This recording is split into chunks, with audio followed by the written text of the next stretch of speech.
This is George Dionne of the Rock is George podcast, and this is a KNAC.com exclusive interview with guitarist Fredrik Nordström of the Swedish heavy metal act Dream Evil. If I knew absolutely nothing about Dream Evil, how would you describe the band's music to me? Heavy metal music, I should say, with some kind of, what do you call it, glint in the eye? Sure. Like, yeah, so we do like we have a lot of fun with lyrics writing and stuff like that. And but you know, when it's coming to music, we always try to do our best. But you know, cheesy songs like "Fight in the Night," titles, "Fire Battle in Metal," and stuff like that. You gotta have a little fun with heavy metal, of course. Yeah, of course. Yeah, but it's like heavy metal is kind of, you know, who can play fastest, who can play loudest, you know, and so on. So, well, Dream Evil is back after a 7-year break with your 7th studio album, Metal Gods. It came out on July 26th through Century Media Records. Like I said, it's been 7 years. Your last album, 6, came out in 2017. Was there a reason, besides the whole world shutting down, was there another reason that caused such a delay in between albums? No, actually, we didn't took the opportunity to start writing music during the COVID pandemic. It was just like, yeah, like the air went out of us. And then we started playing again, and we were like, we have to do an album. So we started the process 3 years ago, actually. And we did it a little bit different this time. We met everybody one time a week. Everybody met in the studio. And somebody brought an idea. And then we start to like work together and make a song. So we did like, I think 25 songs. And then we scrapped 11 of them. And so we actually have recorded 14 songs. So there's an EP coming out probably in the fall. Okay, so productive. Everybody contributes to the band when it comes to the composition of the music. And this album isn't necessarily a concept album, but it sort of has an underlying theme about fighting, right? Yes, that's correct. I don't know. Peter, our bass player, he's like a big Iron Maiden fan. And for some reason, it's he did a lot of lyrics. And it just became like that, you know, like the Dragon Slayer album. The first one is about dragons and stuff like that. And there has been a lot of songs about metal also. So, yeah, and when we're out playing live, there's a lot of fans that ask us to play a lot of songs from the first album, which we do. And so we said, like, maybe we should try to get some Wayne from that album in this album also. So we had a quadrilogy that's called Chosen Once, Chosen Twice. The third one is called Unchosen Ones. I wanted to have the name Chosen Reich, but our German record label said, no, it's not going to happen. And then we had Chosen Four, and that became Chosen Force. I gotcha. Well, why don't you tell me a little more about that song, Chosen Force, and how it developed, what it's about, since it's one of the singles that you released from the album. Yeah. I'm not a lyric guy, to be honest, but it usually we try to get that Wayne, and it's like a kind of hero song-ish. Yeah. Well, I don't think you need to be the lyric guy to talk about Metal Gods, the other single from the album, because that's clearly a tribute to the band that you guys grew up listening to. Yes, absolutely. And it's actually our singer who did the lyrics for this one. And that's like how he came in contact with metal. It's like with 82 when he first heard metal music and how he fell in love with it.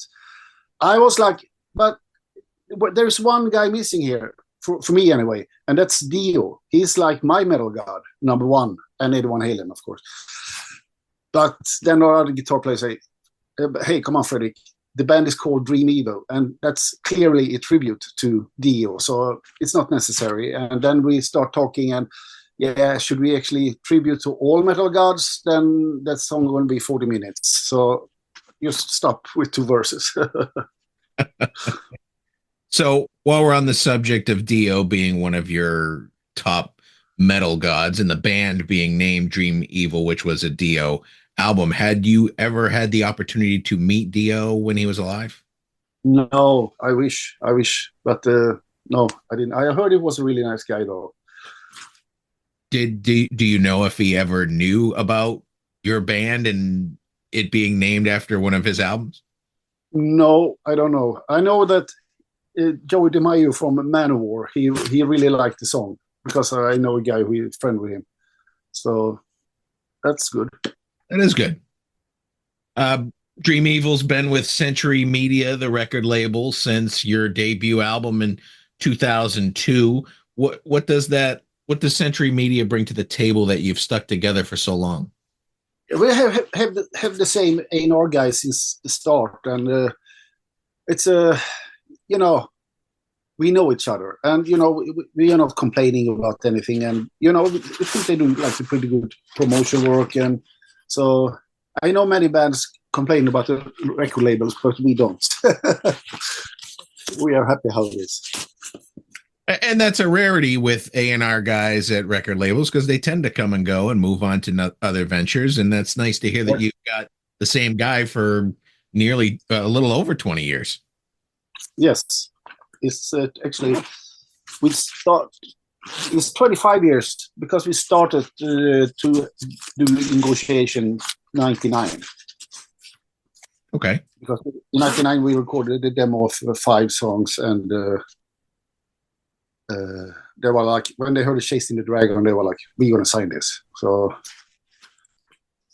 essentially you shipped back then in the late 90s, you were sending out your demos and it got into the hands of somebody at Century, and that's how it happened. Yes.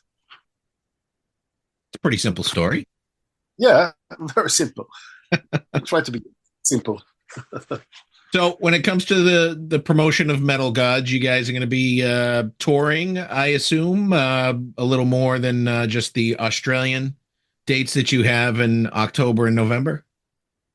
Yeah, we're gonna in September. We're gonna go to Prog Power, and kind of the release date of the album is maybe not the best, but this was the option we had because we were done with the album in the end of October, but because of release dates with pressing vinyls and stuff like that, the delay was so long. So nothing we can do. We preferably had it out before 2024, but that was impossible. Well, you'll have the EP to kind of make up that gap, right? To help with the touring. Yes, hopefully. This Australian tour that you have coming up, is this the band's first time in Australia? Yes, not my first time, but the band's first time. Yes. Okay. So I've been over there for work. Are you starting to route things elsewhere after this Australian tour? We are talking about Japan, and but it seems to be difficult times there because the yen is very, very weak right now. So they have financial problem. And we kind of have the same situation in Sweden. Like the Swedish crowns compared to US dollars or the euro is very weak. So it's kind of economically wise, it's shit now, so to speak. A lot of bands have been telling me that it's difficult to get out of their home countries, but like the US bands, it's easier for them to come overseas than it is for the overseas bands to come over here to the US. Oh, that's hilarious. I promise you. To get the visa to play one show, we have to spend, I don't know how much the lawyer was like, but around $12,000 to get a petition. And then we had to sit for 8 hours filling forms. And then we have to travel to the embassy in Stockholm and do a personal interview. So, yeah, 3 days to just get there. Have you guys ever played in the United States? Yeah, we were over and played 2010, I think it was. We played on Key Club in Los Angeles. I want to hit the time machine a little bit here on the band. Your album, The Book of Heavy Metal, some consider your landmark album, kind of made a name for the band in 2004. It turns 20 years old this year. Yeah. What do you remember about putting this album together? But that was also kind of this. It's like the start up of Metal Gods, kind of, because we tried to make. We recorded the album before Evilized, and I told our drummer, is like, you should do a drum fill like that, and he was like, why? And I was said to him, because it's in the book of heavy metal, and he was like, that's a fucking good album title, and I was like, yes, it is, but not this album. So let's do it next time. So we try to make, like, we have an Aussie song in there. We try to, like, run around a little bit with cliches and stuff like that. So, but it was a fun time to record that album. And that was also the first proper music video. Okay. It was also the last appearance of your drummer Snowy Shaw, who I believe drums for King Diamond or went on to King Diamond, and guitarist Gus G, who went on to form Firewind and play with Ozzy. Do you guys still keep in touch? Yeah. Me and Snowy, we used to talk today, actually, to be honest. So yeah, we are good friends. Good. Absolutely. Gus left because, we didn't want to be a full-time band, and he wanted to be a full-time musician. So that's why he left the band. Also, it's like logistic-wise. Also, he lived in Thessaloniki, and we live in Sweden, and so Snowy is a very eccentric guy, and he wants to do stuff his way. So it's better that he do his stuff his way. So kind of, and he has been out and playing with Therion singing, I think, and also been out with Sabaton playing drums. And I had a short appearance in Dimmy Borgir also. Do you have any plans to kind of commemorate the 20th anniversary of the Book of Heavy Metal with maybe a re-release or doing a special show where you play the album in its entirety? Not what I know. Normally, like, the label are pushing for this kind of stuff, but they haven't said anything right now, to be honest. You yourself, you're kind of considered the go-to producer and mixer for the melodic death metal and power metal scene. You've worked on albums from Hammerfall, Powerwolf, At the Gates, Sabaton, Bring Me the Horizon. You know all the bands you worked for. Are you currently working on any projects right now behind the boards? Yes, it's a guy. I don't exactly know from the United States he is, but he's a super skilled all-star project called Stygia. I don't know if I pronounce it right. And it's the most progressive metal I heard in my whole life. It's cool stuff. And we have a lot of guest appearances, like Jens Johansson from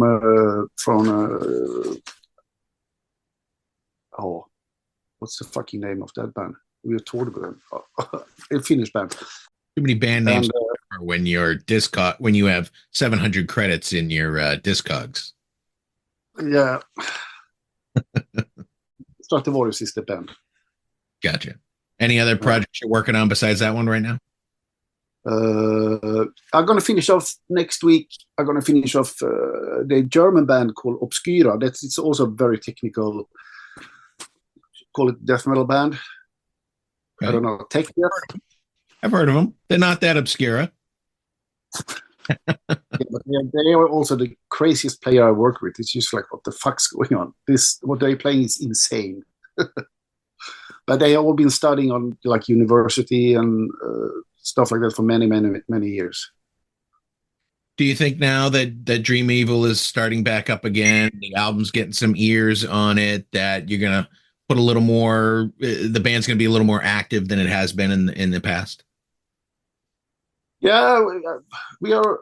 I think so. And it feels like everybody is like, all the kids are now grown up and stuff like that. We had like 13 kids in the band, and now, they're moving out from the house and stuff. It's been a hard time, to be honest. Go up 4 o'clock in the morning, go to the airport, fly to fucking Spain, play 12 o'clock at night, done 2, and then go to the airport again 4 o'clock in the morning, 2 hours sleep, and you're totally exhausted. Coming home, wife, 3 kids, and the wife say, "Now you have been out having fun. Now you take care of the children," and you're like, "Oh." So we don't have that situation anymore.